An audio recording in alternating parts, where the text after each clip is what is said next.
Allah subhanahu və teala Peyğəmbərinə ayə nazil edir ki, əgər səbr eləyib Allahdan qorxsuz, təqvalı olsuz, Allah sizin bütün düşdüyünüz vəziyyətlərdə sizə kömək olar. Ardınca Allah say deyir orada.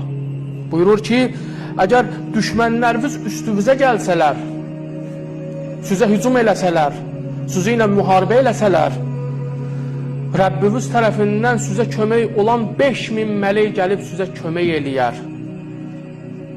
Başa düşürsünüz də, yəni insan səbirli olsa və Allaha təqvalı olsa, onun üzərinə kim gəlir gəlsin? Allah 5000 mələk qərar verib ki, ged mənim bəndəmə, ged mənim o cəmaətimə kömək elə, o ümmətə kömək elə, o haqq tərəfdarlarına kömək elə.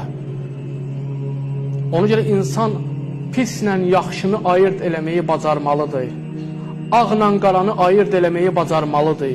Onun üçün də ən mühüm insanın səbirli olmağıdır ki, yansın qıraqdan bir baxsın baş verən proseslərə ki, haqq hansı tərəfdədir, batil hansı tərəfdədir.